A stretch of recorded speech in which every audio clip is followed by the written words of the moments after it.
We live in this amazing world of constant connection. But what if that connection, the very thing that makes our lives easier, is also our greatest weakness?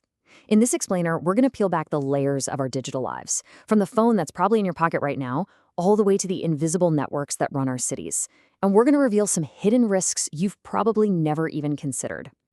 One of the sources for this explainer puts it in a really interesting way. Our connected world has become a real-life matrix. It's a powerful idea, right?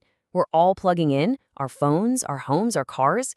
But unlike Neo, most of us have no idea what code is running in the background. Or, more importantly, how that code could be turned against us. So what are these hidden risks exactly?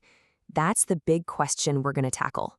We're going to start small, with the device you know best, and then we're going to zoom out to your home, and then zoom out one more time to the huge, invisible systems that keep our whole society running. All right, let's start with the most personal piece of tech we own, the smartphone. I mean, it's our window to the world, right? But it's also a door, and sometimes that door can be opened by people who absolutely do not have our best interests at heart. And to get a sense of the sheer scale of this, just think about this number, 97%. That's the percentage of adults who own a smartphone.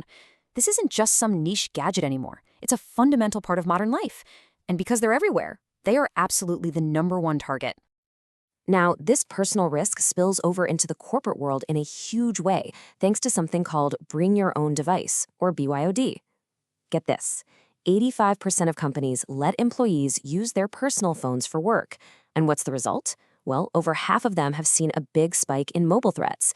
And here's the really scary part. A whopping 43% admit they can't even tell if those personal devices on their network are infected. It's a massive security gamble. So what do these threats actually look like? Well, the Open Web Application Security Project, or OWASP, they're a nonprofit dedicated to making software safer. They point out some of the biggest risks. Let's just look at 3 big ones.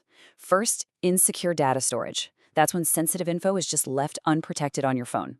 Then there's insecure communication, where your data gets sent across the internet totally unencrypted. And finally, insecure authentication, which basically means it's way too easy for someone to pretend to be you and get into your accounts. And it's not always attackers from the outside. Sometimes we open the door to risk ourselves. You've probably heard of rooting an Android phone or jailbreaking an iPhone. Both are ways of getting total, ultimate control over your own device, breaking free from the manufacturer's rules. But that freedom, it comes at a price. By doing that, you're also disabling the very security features designed to protect you. You're basically leaving the front door to your digital life wide open. Okay, now let's zoom out from what's in your pocket to what's in your living room. We are now entering the world of the Internet of Things, or IoT.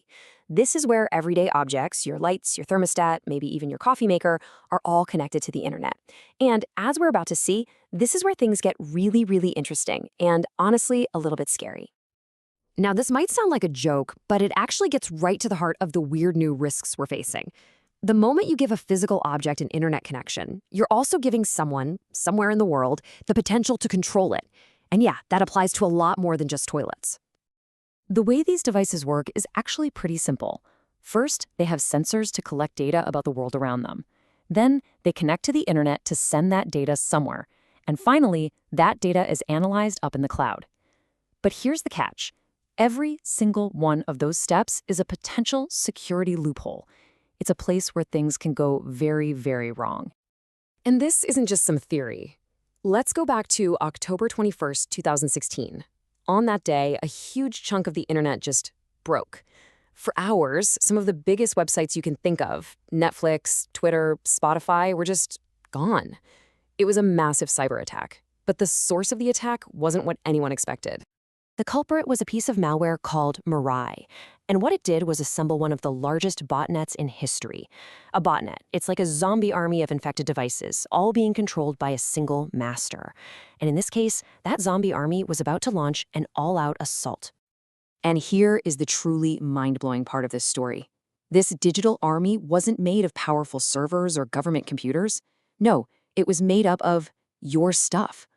Mirai worked by just scanning the internet for everyday smart devices and trying to log in with the default passwords they came with. The ones nobody ever changes. Its soldiers were baby monitors, security cameras, and printers, all hijacked and turned into weapons. The takeaway here is as simple as it is terrifying. A massive army of insecure, everyday objects was powerful enough to cripple a huge portion of the internet. The Mirai botnet was a massive wake-up call, and it proved that sometimes the biggest threats come from the most unexpected places. Okay, so for our final and maybe our most important step, we're going to zoom out one last time. We're going beyond the personal, beyond the home, to the invisible systems that are really the bedrock of our society. We're talking about operational technology, or OT. This is the tech that literally keeps the lights on and the water flowing. So what is OT? Well, it's the technology that directly controls the physical world. Things like power plants, water treatment facilities, and factory assembly lines. For most of history, OT was totally separate from the internet. It was in its own little air-gapped world. But that has all changed. We're in an era called the Great Convergence.